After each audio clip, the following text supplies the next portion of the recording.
ის რომ მიუხედავად ბევრი პრობლემისა, რაც ჩვენს გარშემო ხდება, არასდროს ამ ქვეყანას არ წაუგია ბრძოლა ბოროტებასთან და ეს ქვეყანა ყოველთვის გადარჩა, ვინც არ უნდა იყოს ოპოზიციაში თუ ხელისუფლებაში და აუცილებლად საქართველოს გადარჩება. ამას აქვს თავისი ისტორიული მიზეზები და ბევრისთვის რელიგიური მიზეზები.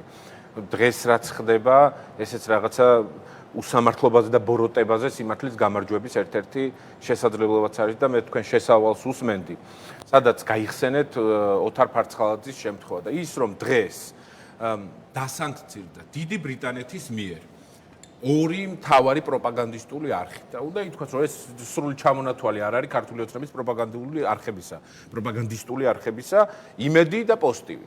გავიხსენოთ მართლა ფაქტობრივად რა მოხდა. ოთარ ფარცხალაძე, როცა ამერიკის შეერთებულმა შტატებმა დაასანქცირა იმისთვის, რომ ის ეწეოდა ჯაშუშურ საქმიანობას, ან რუსეთისთვის სასარგებლო საქმიანობას საქართველოს პოლიტიკურ სპექტრში, გადაეფარა ყველა. ბიძინა ივანიშვილი, კობახიძე, ეროვნული ბანკი, ყველა გადაეფარა. რა მოხდა ამის შემდეგ? წელიწად ნახევარში თავად წარუდგინეს ბრალი მკვლელობის შეკვეთისთვის და ახლა უკვე მოხუცებულების ძარცვისთვის, კოლცენტრებისთვის და ამ შემდეგ.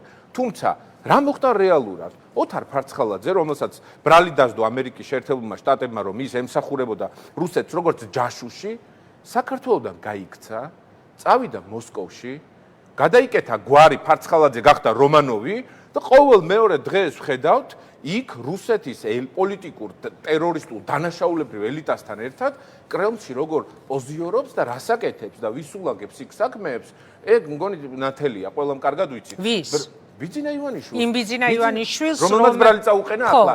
მკვლელობის დამკვეთა და დღეს გამოცხადა. ანუ სულ არ უნდოდა ივანიშვილს რომ წაეყენებინა ბრალი, უბრალოდ იძულებული გახდა. დარწმუნებული ვარ ბიძინა ივანიშვილს ამ მკვლელობის შეკვეთილმა მკვლელობამ და გაფაქტუამ, რაც გაიფაქტა ბიძინა ივანიშვილი ამ თავის ხლართებში, ძალიან მძიმე პრობლემები შეუქმნა შავ სამყაროსთან, რომელთან დაალაგება უნდოდა. ჟანგულაძის მკვლელობის საქმე არის ძალიან მძიმე დამღა ბიძინა ივანიშვილზე, რომელსაც ეს შავი სამყაროც არ პატიობს. იმიტომ რომ მას რა თქმა უნდა გარანტიები ქონდა და ამ ქართული ოცნებისგან გარანტიები ქონდა, ამ გარანტიები ანუ თქვენს ფიქრობთ რომ ამ მკვლელობამ ააყირავა ყველაფერი და ივანიშვილი გახდა იძულებული, რომ მისი ერთ-ერთი მთავარი დასახდენი კაცი ყოველთვის მოკავშირე იყო. და ეხლაც ფარცხალაძე არის მისი მთავარი კაცი კრემლში. დარწმუნებული ვარ, რომ ფარცხალაძე არის მისი ერთ-ერთი მთავარი საკონტაქტო ფიგურა და ეს დადგმული სცენარი თითქოს და იქ არ არის რუსეთის ჯაშუში და მხოლოდ კოლცენტრების ბრალი აქვს წარდგენილი და მხოლოდ მკვლელობის შეკვეთის ფაქტი და ეს ბრალდება აქვს აყენებული, ჩემთვის არ არის დამაჯერებელი. პირიქით ეს მისთვის იყო გამოსავალი, რატო გადაეფარა ნათია თურნავა? აი 2 წლის წინ გადაეფარა და ლამის მთელი საფინანსო სისტემა ჩამოშალა. ბანკებზე კი არ ვდარდობ ზოგადად რომ ვიღაცას გქონდეს, რა ქვია, მეტი სტაბილური საფინანსო სისტემა არის ქართული ეკონომიკის საყრდენი და ამ ვითარებაში წარმოუდგენელ მდგომარეობას შექმნა ქართულმა ოცნებამ მთლიანად, რომელმაც თქვა რომ არა, ვერც ანგარიშებს დაუხურავთ, ვერაფერს ვერ დაუხურავთ და ფარცხალაძე რჩება ხელშეუხებელი. წავიდა მოსკოვში, კრემლში პოზიორობს 24 საათი და ქართული გვარი გადაიკეთა რომანოვად. რუსულ საქმეს აკეთებს და კი, ის არის დღეს ალბათ სავარაუდოდ ის მთავარი საკონტაქტო პირი, რომელიც ივანიშვილს გააჩნია. რომ ჩაეშოშმინებინა შავი სამყარო, ამიტომ გახდა იძულებული, რომ ფარცხალაძე გაემეტებინა, ასე ვთქვათ, ბრალის საყენება მომხდარიყო. არავინ არ გაუმეტებია ფარცხალაძე თავისუფლად დასეირნობს და არავინ არ ეხება მას და ვერ შეეხება და როდის შემოისერნებს საქართველოში ივანიშვილის უშიშროების სამსახურების მხარდაჭერი და როდის გაისერნებს ჩვენ ამის შესახებ ინფორმაცია ვერ გვექნება. ივანიშვილი ასე მართავს ამ ქვეყანას და სამწუხარო რეალობაა დღეს და მე არც იმას გამოვიწყო რომ ხვალ და ზეგ თავად მოუწიოთ ხელისუფლება როცა შეიცვლება და დარწმუნებული ვარ შეიცვლება და ძალიან მალე მოხდება ისეთ მომენტში მოხდება ივანიშვილი აზრზე მოსვლასაც ვერ მოყოლია 2012-ში სხვასაც ეგონა რომ ხელისუფლება არ შეიცვლება არც 2003-ში ეგონათ რომ ხელისუფლება იცვლებოდა როცა ხელისუფლება შეიცვლება იმდენად მძიმე დანაშაულებები ამოტივტივდება ისქება თანამშრომლობა უცხო ქვეყნის ან ნამდვილი უცხო ქვეყნის აგენტები ვინც აღმოჩნდებიან ამას ვნახავთ ის ადამიანები რომლებიც გადაეფარნენ თავის დროზე ოთარ ფარცხალაძეს და ყოველთვის უნდა გვახსოვდეს რომ მაშინ როცა გადაწყვეტილებას იღებს ისეთი დიდი ზე სახელმწიფოები დემოკრატიული ინსტიტუტების ასწლოვანი ისტორიებით, როგორც არის ამერიკის შეერთებული შტატები და როგორც არის დიდი ბრიტანეთი. ისინი ამ ინფორმაციას 4 წელი დასჭირდათ იმისთვის, რომ ეს გადაწყვეტილება მიიღოთ. ვინმეს კი არ რაღაც ჯადოსნური ჯოხით კი არ უმუშავია, ან რაიმე სიახლე კი არ რა მანამდე არ იცოდნენ, არა. აგენტებიო ისევ აბრალებენ არასამთავრობო ორგანიზაციებს, სავარაუდოდ პოლიტიკოსებსაც, რომ მოხდა დღეს მათი პროპაგანდისტული მედია საშუალებების დასანქცირება, მოისმენდით ალბათ მათ განცხადებას. კი, ეს ბრალდებები მათ ყოველთვის ექნებათ, მაგრამ ესეთი სახელმწიფოები, როცა გადაწყვეტილებას იღებენ, დიდ დრო ჭირდებათ ამისთვის, იმიტომ რომ ინსტიტუციონალური სახელმწიფოები არიან. ერთ ინსტიტუტის გადაწყვეტილებას აძღვევს სხვადასხვა საკანონმდებლო აღმასრულებელი, სხვადასხვა რგოლები. ამ ვითარებაში, როცა გადაწყვეტილებებს ღებულობენ, დარწმუნებული ვარ, მაშინ როცა ფარცხალაძეც მიიღეს გადაწყვეტილება, მათ შესაბამისი ინფორმაცია გასცეს. დარწმუნებული ვარ, უბრალოდ რა თქმა უნდა, ამას არავინ არ გვეტყვის ჩვენ, იმიტომ რომ სამწუხაროდ დღეს ფაქტობრივი ხელისუფალი და დე ფაქტო ხელისუფალი არის ქართული ოცნება. ამ ინფორმაციას თავადვე მიიღებდნენ. ზუსტად იგივე ხდება, ახლა პოსტივის გაუკვირდა რუსული საქმის მკეთებელი რატო ვარო და შალვარამიშვილი ღიად გამოდიოდა ეთერში, ამის ჩანაწერები ვრცელდება ხო სოციალურ ქსელში. სადაც ამბობს, რომ კი მე რუსს როცა მეძახიან, არ მაქვს დისკომფორტი, კი მე პრორუსი პროპაგანდისტი ვარ და კი ისინი ამოყვებენ, იმიტომ რომ რატომ არის უკრაინის დამარცხება, ჩვენი დამარცხება. არა, უკრაინის დამარცხება ჩვენი გამარჯვებაო. ეს არის მთელი შინაარსი. კი ამის გამო დაასანქცირეს, კი იმის გამო დაასანქცირეს, რომ ამ ქვეყანაში დემოკრატიულ ინსტიტუტებს ობენ და ანადგურებენ. ერთ-ერთი ძალიან მნიშვნელოვანი მოლოდინი. ჯაჭვური რეაქცია. აი ამაზე დაწოთ კითხვას. კი ბატონო, ამ ჯაჭვური რეაქციაზე, იმიტომ რომ სავარაუდოდ ეს არ გაჩერდება არც პროპაგანდისტულ სახელისუფლებო მედია საშუალებებზე და შესაძლოა კონდეს კიდევ უფრო გრძელი და შორს მიმავალი გზა. ამაზე უნდა ვისაუბროთ, მაგრამ მანამდე ვინაიდან აი ფარცხალაძის თემი დაიწყეთ და გავიხსენეთ მე შესავალში და თქვენც რა ხდებოდა მაშინ ნათია თურნავადან დაწყებული ყველა სახელმწიფო ინსტიტუტი როგორ გადაეფარა რიგით ფარცხალაძეს, რომელიც ჯერ არ იყო ხო რომანოვი მაშინ, რიგით ფარცხალაძეს საკუთარი ფულის დასაბინავებლად.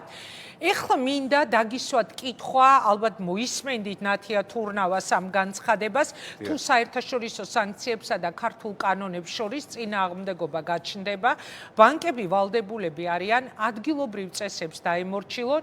როგორ გაიგეთ თქვენ ირაკლი ნათია თურნავას ეროვნული ბანკის პრეზიდენტის ეს განცხადება, გაიგეთ თუ არა როგორც მოწოდება ქართული ბანკებისთვის არ დაემორჩილონ სანქციებს. სინამდვილეში ეს იყო ეს სწორედ ორმხრივი განცხადება. მოწოდება კი არა, დირექტივა, მოდი უფრო ადამიანი, რომელმაც ყველა ხელისუფლებას გაუძლო. ყველა ხელისუფლებას ემსახურა, ყველა ლიდერს ემსახურა და გაუწია ისეთი სამსახური, როგორც ლიდერს, როგორც მამას უნდოდა, ამ შემთხვევაში ბიძინა ივანიშვილს და ის ძალიან გონიერი და ცფიერია იმისთვის. გააკეთა განცხადება, რომელიც ქართული ოცნების მხარდამჭერებისთვის არის თითქოს და გზავნილი, რომ აი ქართულ კანონმდებლობას დაემორჩილოთ. სინამდვილეში ქართული კანონმდებლობა ამბობს, რომ ამ შემთხვევაში საფინანსო ინსტიტუტს შეუძლია თავისი შეხედულებისამებრ ან დაუხუროს, ან გაუხსნას და ამის უამრავი მოტივი აქვს, შეუძლია არ აუხსნას საერთოდ არასდროს მსგავს სუბიექტს მისი გადაწყვეტილება. სინამდვილეში ნათია თურნავამ გაკეთა ორაზროვანი განცხადება, სადაც ორივე ოპცია არსებობს, ასიამოვნა ივანიშვილს, მაგრამ სინამდვილეში რომ ლონდონის ბირჟაზე გათავისუფლება ქართულ ბანკებმა არ გაითვალისწინონ მისი ეს მოწოდება. 100%-ით გეუბნებით, გარანტირებულად გეუბნებით, ნათია თურნავა რა ტიპის განცხადებაც არ უნდა გააკეთოს. სულ რომ აქ ჩაჩაჩა იცეკოს და შეეხვეწოს საფინანსო ინსტიტუტებს, რომ გაუხსნან თავიდან ანგარიშები, ეს ანგარიშები არ გაიხსნება. მსგავსი სანქციების პირობებში არც ერთი კომპანია არ იმსახურებს და არ გაუხსნის არც ერთი დემოკრატიულად ნაშენები, ინსტიტუციონალურად ნაშენები საფინანსო სისტემის ჩამოშლას ნიშნავს. ამას არავინ არ გააკეთებს. ამიტომ ნათია თურნავა ეს ძალიან კარგად იცის და თავიდანვე წაგებულ თამაში არ შევიდა. და ეს მათი მხრიდან მხოლოდ სპიერების გამოვლენებაა. წაგებულ თამაში არ შევიდა. დარწმუნებული ვარ, რომ ამას ექნება თავისი გამოვლინება ისინი გამოძვრებიან აქედან. ეს არის პირველ რიგში ძალიან მძიმე პოლიტიკური განაჩენი. როგორ ხედავთ მათ გამოძრომას?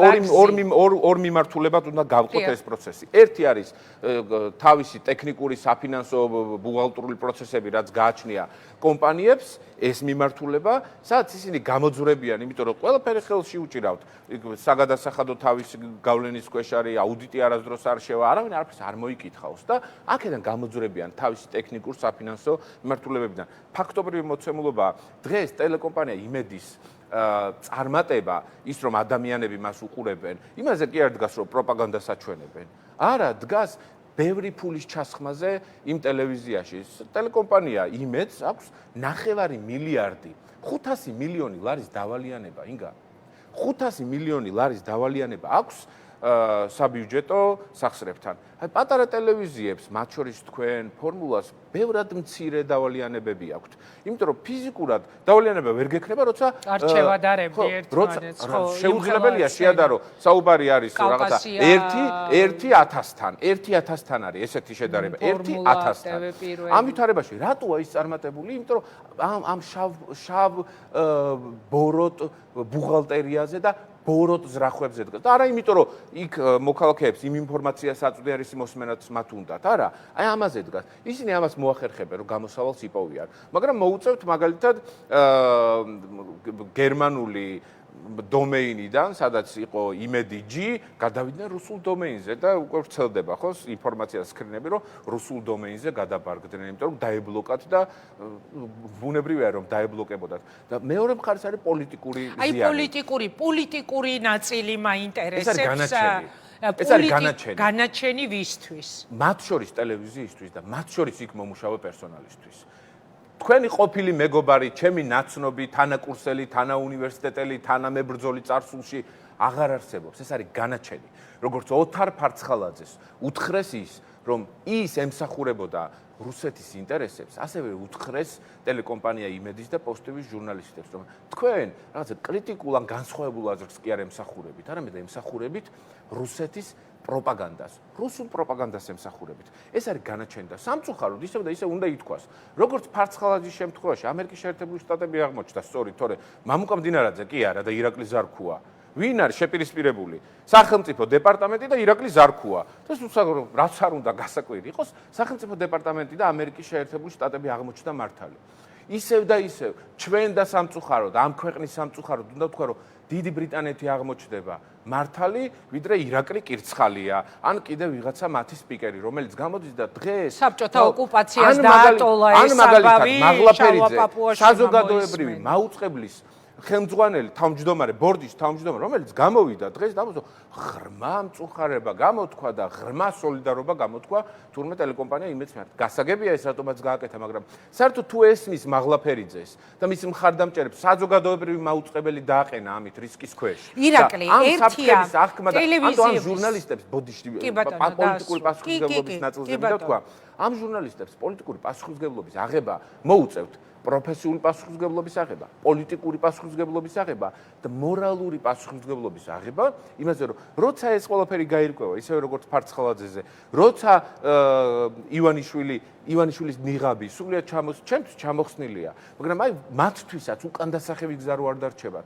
მე უკვე თავის მართლება ძალიან არ ვიცოდი, არ მეგონა, ვერ ვივარაუდებდი, ზღაპარი იქნება. ამიტომ ამ ადამიანებს კიდევ ერთხელ მართებთ დაფიქრება, ვიღაცები დაფიქრდნენ და ბოლო წლების განმავლობაში წამოვიდნენ, ზოგი ღიად, ზოგი ფარულად ჩუმად გაეცალა მათ ესეთი ადამიანებიც ვიცით. ესეც ღირსების ნაწილია გვიან, მაგრამ მაინც მნიშვნელოვანია. მე ტელევიზიას განვიხილავდი, შემოვიტანდი ახლა უფრო სწორედ ჩვენ საუბარში, როგორც მთავარ ინსტრუმენტს, როგორც რამდენჯერმე ვთქვი ეს სიტყვა, მაგრამ ასე ვფიქრობ, ხო, როგორც ოცნების მთავარ არტერიას. ამ შემთხვევაში იმედზე ვსაუბრობ, პოსტივი უბრალოდ რაღაც დანამატია ამ შემთხვევაში, როგორც სახელისუფლებო ინსტრუმენტი, გულისხმობ იმედის გავლენას, ხო? და პოლიტიკური პასუხისმგებლობის თაობაზე თქვენს საუბარს ასეთი კითხვით განვაგრძობდი. როცა მე დაგისვით კითხვა პოლიტიკურ პასუხისმგებლობაზე, იმედის თანამშრომლების პასუხისმგებლობა არ მიგულისხმია. ჯაჭვური რეაქცია იქნებაო, განგრძელდებაო. მე მაინტერესებს როგორც ოცნების მთავარი არტერიის დასანქცირება, ეს როგორ აისახება ოცნებაზე. ოცნების პოლიტიკური პასუხისმგებლობის ჭრილში რომ გადავიტანოთ. იმედი არ არის ისე უბრალოდ ერთ-ერთი არხი. ეს არის მთავარი პლაცდარმი ქართული ოცნებისთვის, კონკრეტულად ივანიშვილისთვის, შესაბამისად, აი როგორ ხედავთ ამ პროცესების გაგრძელებას და რას ნიშნავს თავად დიდი ბრიტანეთის მიერ მიღებული ეს სანქციები. ანუ რა გაგრძელება ექნება? წეგან ევროკავშირზე გსურდათ საუბრის დაწყება და გითხარით, რომ მე გავშალოთ თქო და აი მაინტერესებს როგორ ხედავ. პირველი ერთ-ერთი მნიშვნელოვანი ნაწილი მარტო ჟურნალისტების პასუხისმგებლობას რო არ ჩანდეს, მე პატრონეები, რა საინტერესო რამ მოხდა ინგა?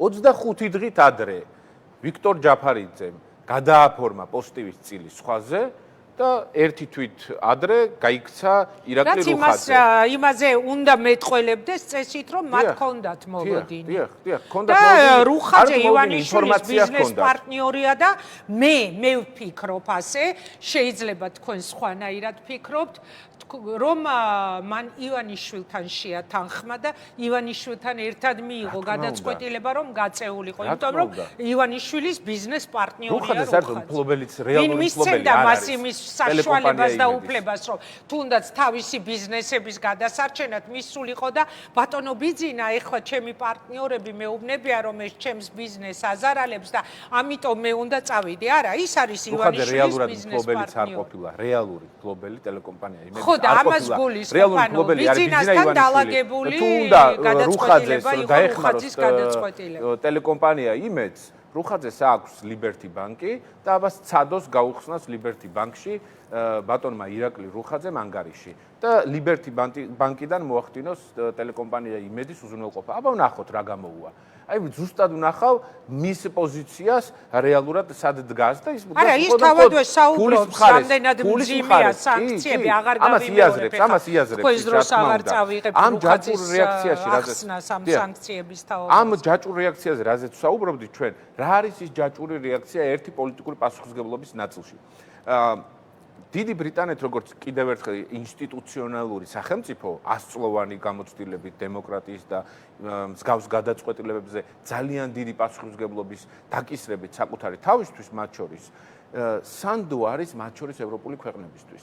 იმ ევროპული ქვეყნებისთვის რომლებიც ებრძვიან რუსულ პროპაგანდას და რატო ებრძვიან რუსულ პროპაგანდას? იმიტომ რომ რუსული პროპაგანდა დგას ტყუილზე, დეზინფორმაციაზე, ძალადობაზე, ომების გაჩაღებაზე, ეთნიკურ დაპირისპირებებზე და ასე შემდეგ. ამიტომ ებრძვიან.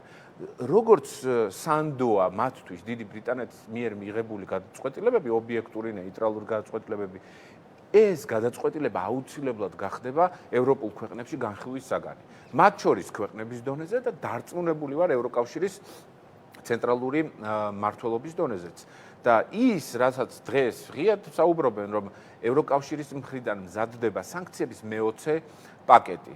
ამ პაკეტში რას ვიხილავთ? კიდე ჩვენ არავინ არ ვიცით და სავარაუდოდ ვიხილავთ კი სამართლიანობის ოდნავ მაინც გასწორებას. შეიძლება უფრო გვიან კი ბიუროკრატია ევროპული ძალიან რთულია და რთულად მიდის მსგავს გადაწყვეტილებებამდე, მაგრამ სავარაუდოა რომ ჩვენ ვიხილავთ კიდევ უფრო მეტ წნეხს ბიძინა ივანიშვილზე, რომელიც დააზარალებს მას პოლიტიკურად, რომელიც იქნება სამართლიანი საფასური ივანიშვილისთვის და მათ შორის აი ამ პოლიტიკური ლიდერებისთვის, სახეებისთვის, რომლებიც მხოლოდ ბიძინა ივანიშვილი ფული ამაგრებს აი ამ სივრცეში იმ ტყუილების სათქმელად, რასაც ისინი ლაპარაკობენ. დღეს აბა რომელიმე გაიმეორებს იმას ფარცხალაძეზე, რასაც წელიწად ნახევრის წინ ლაპარაკობდა. მისცემს ბიძინა ივანიშვილი ამის უფლებას. თუ დღეს საღამოს დაავალებს, ხვალ ისევ ჩამოდგებიან და ისევ გააправებენ. სამწუხარო რეალობაა, მაგრამ აი ამ ვითარებაში ვიმყოფებით. აი ირაკლი, ჩვენ რა რეალობაში ვიმყოფებით, ნახეთ ხშირად ვუსვამ ამას ხას, მაგრამ ეს არის საუბრის მთავარი თემა და შეუძლებელია რომ არ აღვნიშნოთ.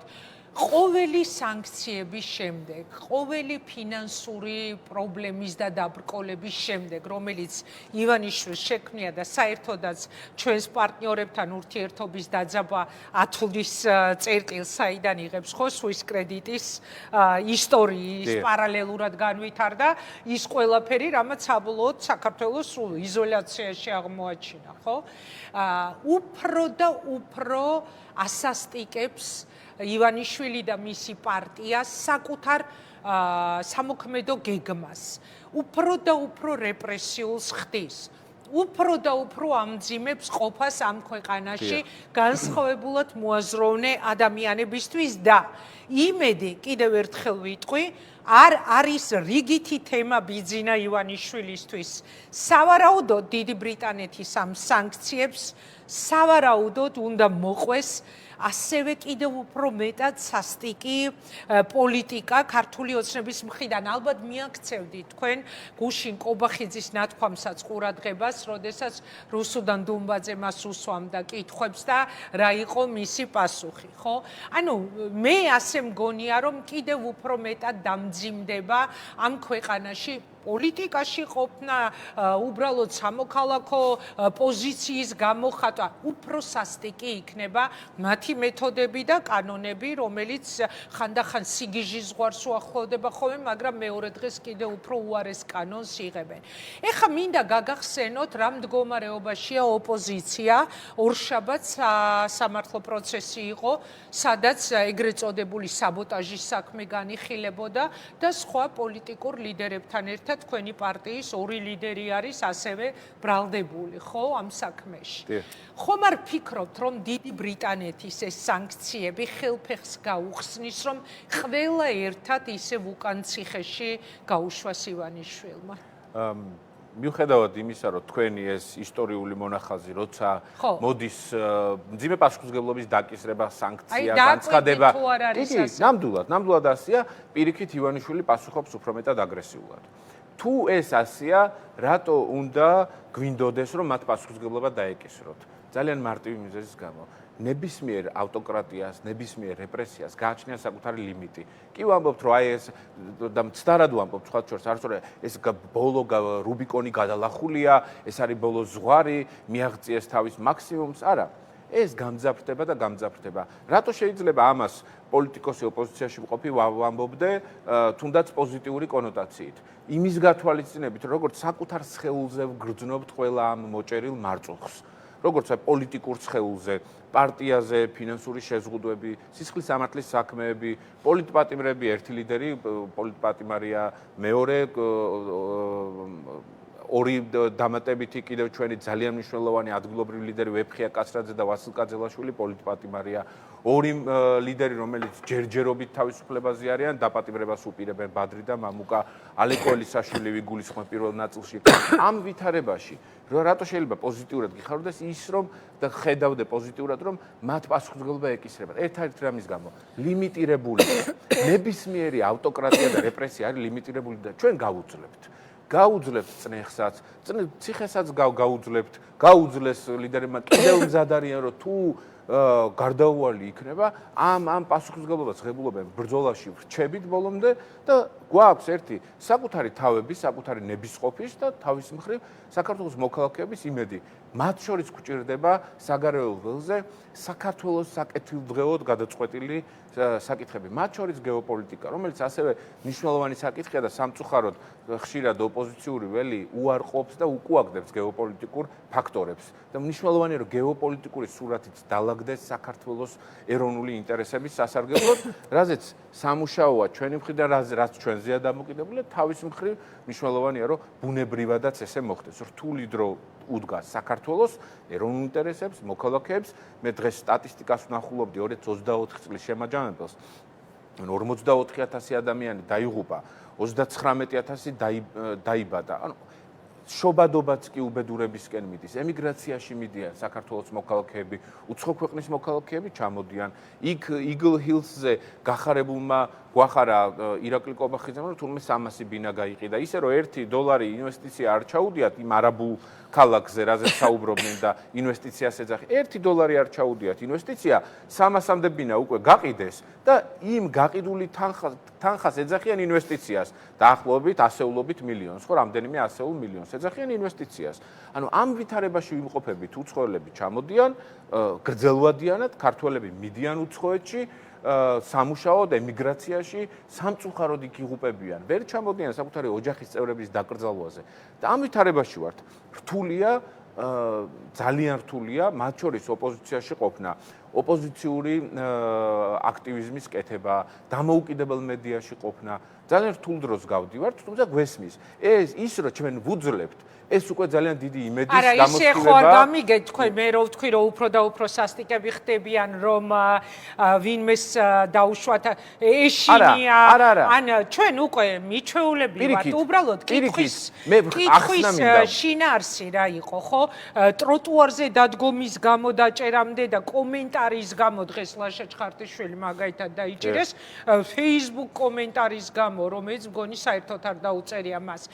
ანუ გულისხმობ რას, რომ უფრო და უფრო გასასტიკდება თქო სხვათა შორის. მაგრამ ეს არის ნიშანი იმისა, რომ დასასრულისკენ მიდის საქმე. ყოველთვის ესე იყო.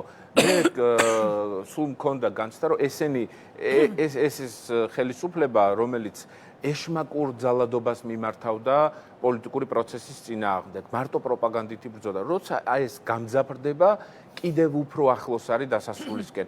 როდის არის ეს გარდამტეხი მომენტი, ამას თავად ვევნახავთ, შეიძლება ძალიან მალე იყოს, იმიტომ რომ დამოკიდებულია იმ მომენტუმზე და ხო, ჩვენს მზაობაზე, ჩვენს მონდომებაზე, ჩვენს შრომაზე, რომელსაც მე ჯამურად ოპოზიციაზე ვერ ვილაპარაკებ ვერასდროს, იმიტომ რომ არ ვარ ესე საქმის კურსში, რომელი პარტია კონკრეტულად რასაკეთებ.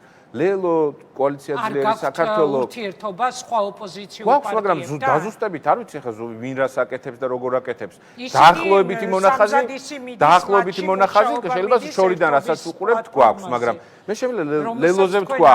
ლელო ცდილობს რომ ერთი ებრძოლოს პროპაგანდას, ცდილობს რომ საგარეო ველზე იმუშაოს და დაინტერესოს ჩვენი პარტნიორი მეგობარი ქვეყნები საქართველოს მოსახლეობის, ქართველი ხალხის პრობლემებით, ვამხილოთ ყველა ის კორუფცია, ყულევის ნავთობ და აი სანქციებზე ვსაუბრობდით და ყულევის ნავთობ ტერმინალი არის საოცარი кейსი, რომელზეც ირაკლი კობახიძე გამოვიდა და აი კომენტარში შეეხვეწა ვიღაცას, რომ იმედი გვაქვს, რომ ინფორმაცია მივაწვოთ და იმედი გვაქვს არ აღმოჩნდება ყულევის ნავთობ ტერმინალი სანქცირებულ და ჩამონათვალში. იმავე დღეს მოხდა დილით გახდა ცნობილი იმედის და პოზიტივის ძალიან კარგად იციან, რომ სამწუხაროდ აღმოჩნდება. ყულევის ნავთობ ტერმინალის დასანქცირება მე არ გამიხარდება, იმიტომ რომ ის არის ეკონომიკისთვის ძალიან მნიშვნელოვანი რგოლი, მაგრამ რა გააკეთა ივანიშვილმა, კობახიძეს და სხვებს, ივანიშვილმა რა გააკეთა ქართულმა ოცნებამ. წლების განმავლობაში ვლაპარაკობდით და გამოგქონდა ფოტოები, მტკიცებულებები, სანავიგაციო რუკები და ვამბობდით, რომ ყულევის ნავთობ ტერმინალი იქცა შავ ხრელად, სადაც რუსული სანქცირებული ნავთობი შეედინება, გამოედინება, რკინიგზაზე ფოტო გადავიღეთ, იქ გამოვაქვეყნეთ, იქ ვამხილეთ და გამოდიოდა გვეუბნებოდა იტყუებიო და ამ დროს საქართველოს ინგა ნავთობს სადმე ვაწარმოებთ. ნავთობს მოვიპოვებთ სადმე, სადმე გვაქვს ეს ნეტა გქონოდა. იქცა ნავთობი არის ერთ-ერთი მთავარი პროდუქტი, რომლის იმპორტსაც საქართველოს ახდენს. ნავთობი იმპორტიორი ქვეყანა გახდა საქართველოს. როცა ნავთობს არ ვაწარმოებთ, რატო? რუსული სანქცირებული ნავთობის შემოც ვითომ გადასამუშავებლად, უკვე გადამუშავებული, აქ ხდება გაყალბება, დოკუმენტების 1000 უბედურება, შემდეგ აქედან გააქვთ და კიდიან უფრო ძვირად.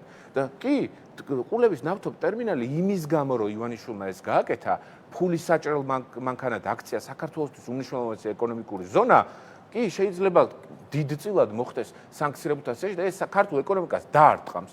და როცა ეგონა მათ შორის ქართული ოცნების მხარდამჭერებს იმ 300 ლარიანი დახმარებები როცა იყო და აი შეინარჩუნებდნენ რაღაც ფულად რესურს, ხო გაუქმდა ეს 300 ლარიანი დახმარებები? ხო გაუქმდა? აი ენგურჰესიდან 500 ადამიანს ათავისუფლებენ ახლა. საოკუპაციო ხაზი გადის აი ენგურჰესთან. 500 ადამიანს ათავისუფლებენ ენგურჰესიდან. დღეს გავიგე ეს, აბა დაზუსტებით თან. და ის რაც ხდება, რამდენი ადამიანი გაუშვა. ეხლა სოციალურად დაუცველთა სიები, რომლებიც ხელოვნურად გაბერილი იყო, ამათ მიადგენენ, თავადვე დაერევიან თავისთავად მხარდამჭერებს, იმიტომ რომ ის რესურსი მდგომარეობაშია ქართული ოცნება. შევთანხმდეთ, მათ შორის ისევ თუ კი მიუბრუნდებოდით ამ მთავარ თემას, სანქციების, თუმცა შეუძლებელია, რაზეც თქვენ საუბრობთ, ეგ ყველაფერი გავყოთ ერთმანეთისგან, ერთიან კონტექსტში ძალიან მძიმე მდგომარეობაშია დღეს ქართული ოცნება. აი მართლა უმწვავესი კრიზისი აქვს, მათ შორის იმ იზოლაციის გათვალისწინებით, რომელიც ვერ გაარღვიეს და ჩვენ ვუყურებთ რას, ხან გერმანიის ელჩს ესხმიან თავს, ხან ევროკავშირის ელჩს ლანძღავენ, ხან ბრიტანეთის ელჩს იბარებენ და იქ საქმეებს ურჩევენ. უმძიმეს კრიზისია. ასეთი კითხვა მინდა დაგისვათ. ამის იქით ირაკლი, როგორც ჩანს, დღევანდელი მთავრობა, ოცნების მთავრობა, ირაკლი კობახიძის და მისი კაბინეტის წევრები უკვე ვეღარ წავლენ. ანუ მათ გასაკეთებელი გააკეთეს, მოსახდენი მოხდა ყველაფერი და აი ამ რეალობაში ხომ არ გაგიჩნდათ მოლოდინი, ხომ არ გაგიჩნდათ განცდა, რომ შესაძლებელია ეხლა უკან შემობრუნდეს, ღიად გამოვიდეს მორიგჯერზე ამ პოლიტიკურ ავანსცენაზე ბიძინა ივანიშვილი. უბრალოდ შეგახსენებდით, ვიდრე პასუხს გამცემთ, სულ რაღაც ცოტა ხნის წინ, მაგალითად დიმიტრი ხუნდაძის გამოსვლა, რომ რაღაცეებში არ ეთანხმება კობახიძეს, აქა-იქ რომ გაისმა თითქოს საყვედურნარევი ტონი და რეალურად აი ამ კრიზისის გათვალისწინებით, რაშიც დღეს იმყოფება ქართული ოცნება. ხომ არ გაქვთ ასეთი მოლოდინი, რომ შესაძლოა ჯერ ღიად გამოჩნდეს, არ ვიცით რაღაც ინტერვიუს შეხვედრის სახით და მერე სულაც უკან შემობრუნდეს პოლიტიკაში. ძალიან საინტერესო შეკითხვა იმ საფუძვლით, რომ ეს უკვე ნანახი გვაქვს ორჯერ. ხო, ნანახი ორჯერ ვნახეთ, როცა ყველაზე მეტად გაუჭირდა. ის უკან შემოდის ხო? მაშინ როცა ყველაზე ძალიან უჭირს, შემოდის ხოლმე აწითლებული სახით, ცოტა ცრემლიანი თვალებით და ეხვეწება ქართულ ხალხს, ეს ვნახეთ 2019-ში, ვნახეთ 2024-ში, ეხვეწება ქართულ ხალხს, რომ კიდევ ერთი შანსი მომეცით და ეხლა მე დავალაგებ, ესენი მიშვებულები იყვნენ თავის ნებაზე. 13 წელი გავიდა. 13 წელი გავიდა, ყველა დაჭერილია, ყველა ხელმძღვანელი, ყველა პრემიერი, ლამის ნაწილი გაქცეული, პრეზიდენტები ვინც იყო, ყველა განს გაუდგა ბიძინა ივანიშვილს. ამ კაც საკადრო პოლიტიკა არ გამოდის. ერთი კადრი მითხარით, რომელმაც გაუმართლა ძველი კადრი. მაგორებს რა, მე-14 წელი დაიწყო აი მანდარი ჩემი პასუხით. მესამე მისცემს გაქცევის საშუალებას და მე ახალს ნიშნავს. მანდარი ჩემი პასუხით. იმ წინა ორი შემოbrunების დროს მე ვფიქრობ, რომ შემოbrunების წერტილი ჯერ კიდევ არსებობდა. ეხლა აღარ არსებობს. მე მგონია, რომ აღარ არსებობს. ეხლა ბიძინა ივანიშვილი რომ გამოჩნდეს მთელი პასუხისმგებლობის აღება პროპაგანდისტულადაც მათ შორის მას მოუწევს და მას ის ამ პროპაგანდით ვერ მოერევა. თუ ის არ გამოჩნდება და ჩაფლავდება ქართული ოცნება ირაკლი კობახიძის ვითომ და ხელმძღვანელობის პირობებში, თქვის რომ რა ვქნა, მე ვცადე დემოკრატიის შენება, მე ვცადე და კიდევ შეძლებს პროპაგანდისტულად საკუთარი თავის გამართლებას. ვიღაცაების თვალში მაინც. მაგრამ მე ვფიქრობ, ის შემოbrunების წერტილი, რომელიც 2019-ში ჰქონდა საპრეზიდენტო არჩევნებზე, 2024-ში საპარლამენტო არჩევნებზე და ორივე ჩანაწერი სოციალურ ქსელშიც შეიძლება ინტერნეტში დავგუგლოთ, დავსერჩოთ და ვიპოვოთ, ვნახოთ. მე მგონი რომ შემოbrunების წერტილი მას აღარ გააჩნია და ის ამ უბედურებას არ შეიხოცავს და ეცდება რომ მთელი პასუხისმგებლობა აქეთ შემოატრიალოს. ხელისუფლების ცვლილების შემდეგ ბიძინა ივანიშვილი გამოვა და იტყვის რომ მე რა შუაში ვარ, თავად მართავდნენ, თავად იყვნენ პასუხისმგებლები და აჰა მიდით და მოთხოვეთ პასუხები. ის ფორმალურად თითქოს და ეცდება მშრალად გამოძრეს. არ მგონია. ისე კობახიძემ რო გაუკეთა თავისი მინისტრთა კაბინეტით, ეგეთი არც ერთს არ გაუკეთებია მისთვის, ანუ ყველაფერი გაუკეთა ის, რაც დასჭირდა ივანიშვილს ყველაფერს უკეთებდა. არა, ყველაფერს უკეთებდა და შეიძლება ყველაფერს უკეთებდა, მაგრამ აი თავარი რა წერტილამდე მივიდა ეს ქვეყანა, რას გულისხმობ ირაკლი? რას გულისხმობ? სრულ იზოლაციაში აღმოჩნდი და ეხლა პოლიტიკურ ასპარეზზე მართალია ხელოვნურია ეს ყველაფერი, ეს დისკუსიები, ეს დებატების რეჟიმი, რასაც გვთავაზობენ თავად, მაგრამ გამოხავთ რაღაც პოლიტიკური ჯგუფსაც ვერ დაარქმევ, პარტია არაა, მაგრამ რამოდენიმე ადამიანი, რომელსაც უწოდებენ, რომ არის პარტია და აგერ აწყებინებენ საუბარს საქართველოს ნეიტრალიტეტზე, ანუ გვჭირდება თუ არ გვჭირდება ჩვენ დასავლეთთან ვიყოთ განსაზღვრული კონდეს კონსტიტუციით, ჩვენი საგარეო ორიენტირი. ანუ ყველაფერში ამას გულისხმობ. ყობახიძე მიიყვანა იქამდე, რაც ჭირდებოდა ბიძინა ივანიშვილს და თავიდან ამაზე ის ღიად ვერ ისაუბრებდა, იმიტომ რომ თავიდან ის პოზიციონირებდა არა როგორც კრემლის პარტნიორი, არამედ როგორც დასავლეთის პარტნიორი, ხო? ამიტომ ამას გულისხმობ, როცა კითხვა დავსვი, რომ ყობახიძემ გაუკეთა ყველაფერი თქო. მე გეთახვებით ამაში, თუმცა მე მგონია რომ ყობახიძემ ისეთი მძიმე ფასით გაიარა ეს გზა, ისეთი მძიმე შეცდომები დაუშვა, ისე გაანაწყენა მთელი საქართველოს მოსახლეობა, პედაგოგები გაანაწყენა, სტუდენტები გაანაწყენა, შეურაცხყოფა მიაყენა საერთოდ საგანმანათლებლო აკადემიურ სივრცეს, კულტურას, ყველა საერთოდ ვისთვისაც კი შეიძლება შეურაცხყოფა მიეყენებინა. გამოვიდა გია ვოლსკი და თქვა რომ აი შუშის ქარხნები გჭირდებაო, რომ ბოთლებსო ჩაბერონო ახალგაზრდებმაო.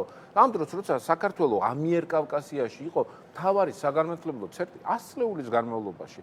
ჩვენი ტექნიკური მეცნიერებები იყო ერთ-ერთი მნიშვნელოვანი მსოფლიოში. ჩვენ თვითონ არ ვიცით ხოლმე სამწუხაროდ რა დიდი მიღწევები აქვს ქართულ აკადემიას და მეცნიერებას, ქიმია, ფიზიკა, სამშენებლო ტექნოლოგიები, გამოგონება. არაფერს ვამბობ იმ სხვა მნიშვნელოვან მიმართულებებზე. ილიას სახელმწიფო უნივერსიტეტში 20 ადამიანი იყო მიღება სპეციალიზებულ პედაგოგზე ინგა. 20 აბიტურიენტს ღებულობდნენ, 20 სტუდენტს. სპეციალიზებული პედაგოგი, რომელიც ჭირდება შეზღუდული შესაძლებლობის მქონე, სპეციალური საჭიროების მქონე ბავშვებს. რაც არის ძალიან დეფიციტური მთელი საქართველოს მასშტაბით, იმიტომ რომ ჩვენ საკრებულოებში როცა მუშაობთ, პროგრამებია, რაღაც მინიმალური რესურსებია, ლელოს დეპუტატები მუშაობენ ამ მიმართულებით, მაგრამ სპეციალისტები არ არიან. 20 კაციდან 5 კაცზე ჩამოუყვანა, არ არის საჭირო.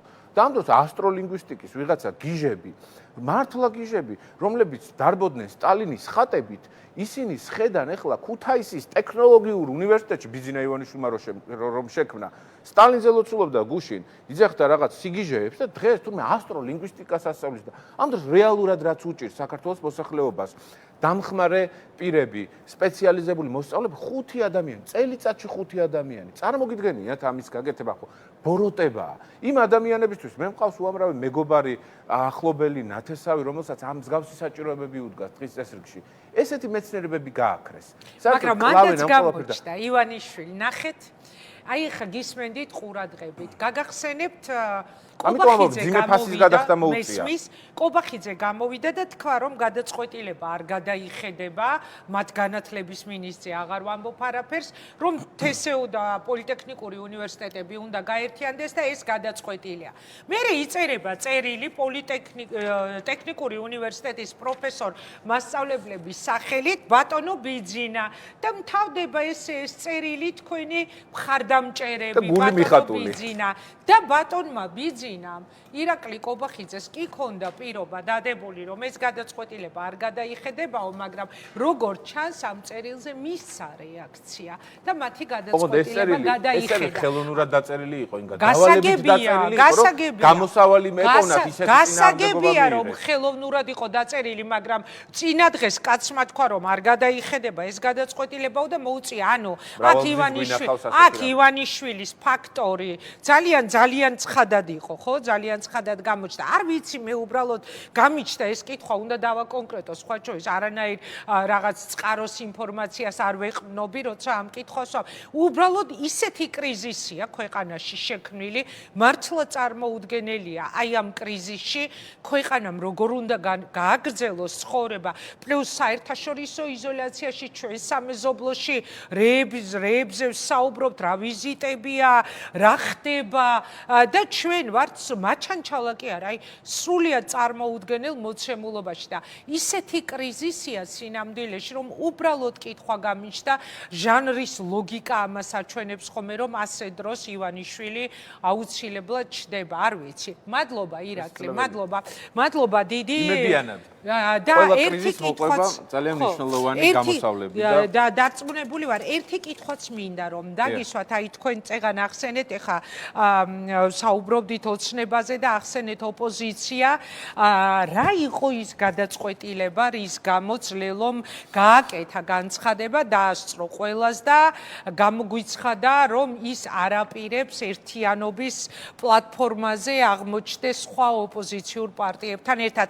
ეხლა აი ამ მოცემულობაში რატომ ჩათვალეთ საჭიროდ რომ ეს უფრო სწორია და რატომ ჩათვალეთ საჭიროდ რომ დროულად დაგეფიქსირებინა თქვენი პოზიცია იმიტომ რომ ყოველთვის დაგვიანება, რაღაცას დაგვიანება და მუდმივი მსჯელობა იწვევს კიდევ დამატებით შეკითხვებს. ჩვენი პოზიცია რომ ვითარდებით დამოუკიდებლად ყველა მნიშვნელოვან საკითხზე, რაც ეხება საქართველოს მოსახლეობის ეროვნულ ინტერესებს და ევროინტეგრაციას, ვართ კომუნიკაციაში ყველა მნიშვნელოვან პოლიტიკურ სუბიექტთან, პროდასალურ ოპოზიციურ პარტიასთან. ეს კომუნიკაციები არსებობს, თუმცა რაიმე ტიპის ხელოვნური ერთობა, სადაც დობის კრიზისია, ახალი დოკუმენტების ხელმოწერა, რომელსაც უკვე ხელი გვაქვს მოწერილი, მაგრამ ქართულ ქარტიას ხელი ხომ მოვაწერეთ.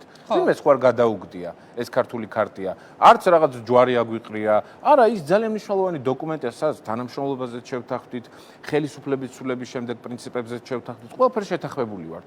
იმის მიღმა ყოველ ჯერზე ხშირად რა ხდება, იცით? როცა მძიმე კრიზისი ჩნდება და ძალიან რთულია გაერკვე რა შეიძლება გააკეთო პოლიტიკურმა პარტიამ, იწყება ერთობაზე საუბარი, ოღონდ ეს ერთობა არ ეყრდნობა კონკრეტულ შედეგს. მიზანი ყველას ერთი გვაქვს. რომ ბიძინა ივანიშვილის ხელისუფლება სახელგვარი კი არა, ცუდი ხელისუფალია, არა ანტიქართული ხელისუფლება, ანტიქართული ოცნება შევცვალოთ, მაგრამ ამ ვითარებაში რაღაცა კონკრეტულ დოკუმენტზე ხელმოწერა, რომელიც თქვენ არ გინახავთ თვალით, ხო? აი რამდენი კვირაა გიწევთ რაღაცა დოკუმენტის კომენტირება, რომელიც ვერ ნახეთ.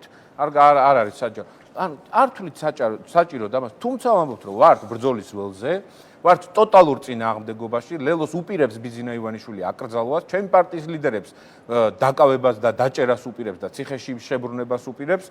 ერთი ლიდერი ციხეშია ამჟამად რუსთავის ციხეში ყველაზე მძიმე ციხეშია ამჟამად ალეკო ელისაშვილი, ორი პოლიტიკური ლიდერი ადგილობრივი, ერთი გორის მუნიციპალიტეტიდან და მეორე საბურთალოს რაიონიდან, რომლებიც ჩვენს რაიონულ პარტიულ ორგანიზაციებს ხელმძღვანელობდნენ, არიან ციხეში, ამ რთულ პროცესში ვართ. გადაკეტილი გვაქვს ყოველ შესაძლებლად, ვუძლებთ და გვაქვს ძალიან მარტივი მოლოდინი.